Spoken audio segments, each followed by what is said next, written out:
Bora mergulhar numa ideia bem radical do livro Antifrágil, do Nassim Nicholas Taleb.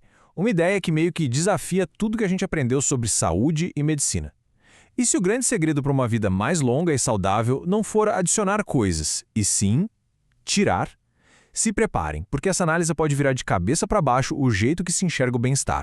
Pensa bem, a nossa cultura de bem-estar é totalmente obcecada em adicionar coisas, né? Mais suplementos, mais superalimentos, mais tratamentos. Mas o Taleb nos força a fazer a pergunta contrária. E se a verdadeira chave para a saúde for a remoção? E se, nessa ânsia de consertar tudo, a gente estiver, na verdade, causando mais problema? É essa premissa que a gente vai desvendar agora. Essa história todo mundo conhece, né? Que a gente vive mais hoje em dia por causa dos avanços milagrosos da medicina moderna. Parece fazer todo sentido, certo? Mas o Taleb argumenta que isso é uma simplificação bem perigosa. A verdade, como a gente vai ver, é muito mais sutil e até surpreendente. A crença comum faz a gente pensar logo em tratamentos de altíssima tecnologia, remédios super complexos. Mas, segundo a análise do Taleb, os verdadeiros heróis da longevidade são coisas bem mais básicas. Água limpa, a chegada da penicilina, a queda da violência e aquelas cirurgias que salvam vidas em momentos cruciais. O resto todo, ele argumenta, é bem mais questionável. E é aqui que está o pulo do gato, o erro de lógica que o Taleb aponta. A gente assume que, se um remédio específico faz bem, então mais medicina de modo geral deve ser melhor ainda. Só que essa generalização toda abre a porta para um perigo silencioso, um dano que vem da própria tentativa de curar. Tá, mas que dano oculto é esse? É o dano causado pelo próprio curador, sabe? Aquela consequência que ninguém queria de uma intervenção cheia de boas intenções. Existe um nome para isso, e é um conceito-chave para entender a filosofia do Taleb sobre risco na medicina. Iatrogenia é uma palavra meio complicada para uma ideia simples. É o dano que vem do próprio tratamento médico. Pensa nos efeitos colaterais de um remédio, numa cirurgia que não era tão necessária, ou num diagnóstico que causa mais ansiedade do que ajuda. É o lado sombrio da intervenção, e acontece bem mais do que a gente gostaria, principalmente quando o problema inicial é pequeno. Imagina uma balança. A regra de ouro da intervenção médica funciona assim. Numa emergência, o benefício de uma ação mais agressiva é gigante e compensa qualquer risco.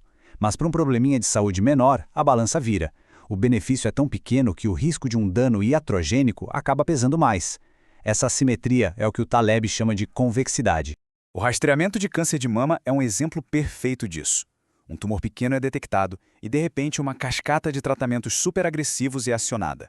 O problema? Muitos desses tumores talvez nunca se tornassem fatais. Então a gente acaba usando tratamentos tóxicos que podem até encurtar a vida para tratar algo que talvez nem causasse dano. Isso é iatrogenia na prática. Ok, se adicionar intervenções pode ser tão arriscado, qual é a alternativa?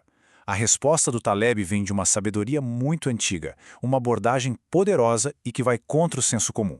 A via negativa, ou seja, o caminho da subtração. Essa citação antiga já mata a charada. E se a saúde não for algo que a gente conquista, mas sim algo que se revela quando removemos o que atrapalha? A virada de chave é profunda. A pergunta deixa de ser que suplemento eu devo tomar e passa a ser que comida processada eu devo eliminar.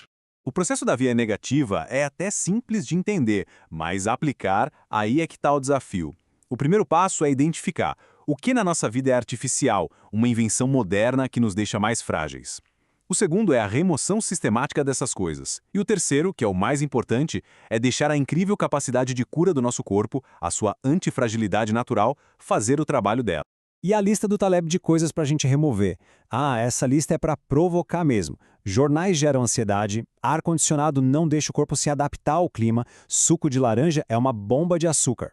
A ideia central é sempre a mesma: tirar os estressores artificiais da vida moderna para deixar nosso sistema se fortalecer naturalmente. Essa frase é pesada, né? Mas com esse humor ácido, ela acerta em cheio no ponto. Ela nos força a encarar essa nossa dependência de pílulas para qualquer desconforto, por menor que seja, e levanta uma questão bem cômoda. E se, em muitos casos, a melhor intervenção for nenhuma intervenção?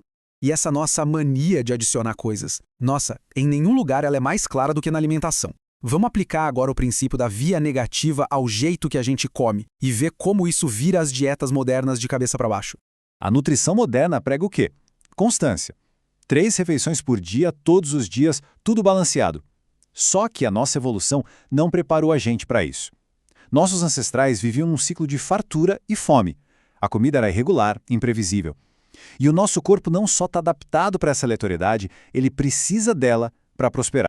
Que é um exemplo perfeito desse nosso ponto cego? A famosa dieta mediterrânea.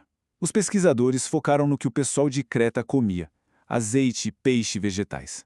Mas eles esqueceram um fator de subtração mais importante. Eles não comiam durante quase metade do ano por causa de jejuns religiosos. A ausência da comida era tão ou talvez até mais importante do que a presença dela. Então, passar um pouco de fome de vez em quando não é um problema a ser evitado. Pelo contrário, é um estresse positivo para o corpo. Isso ativa um processo de limpeza celular chamado autofagia, onde o corpo meio que recicla o que está danificado. É um verdadeiro reset no sistema. É por isso que a sensação depois de quebrar um jejum é de euforia e não de ressaca. E essa ideia de subtração vai muito além da saúde do corpo. Se a chave não é adicionar, mas remover, o que isso diz sobre o objetivo da vida em si? Aqui a análise do Taleb fica bem filosófica. A busca pela imortalidade é uma coisa antiga, né?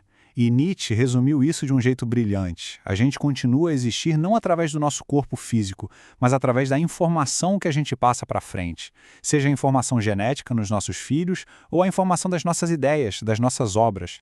A ideia é meio doida, mas faz sentido. O sistema coletivo, a humanidade, se torna mais forte, antifrágil, exatamente porque as peças individuais, que somos nós, são frágeis e mortais. A nossa morte permite a evolução, a adaptação. A gente é tipo o veículo descartável da informação. E a informação não o veículo que fica.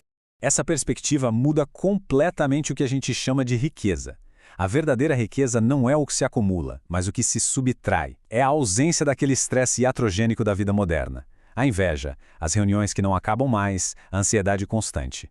É se livrar das correntes para encontrar energia, paz e alegria. E assim, a gente termina com uma pergunta que fica martelando na cabeça. Nessa nossa busca obsessiva para prolongar a vida individual a qualquer custo, será que a gente não está, ironicamente, enfraquecendo o coletivo? É uma reflexão profunda sobre o nosso lugar no mundo.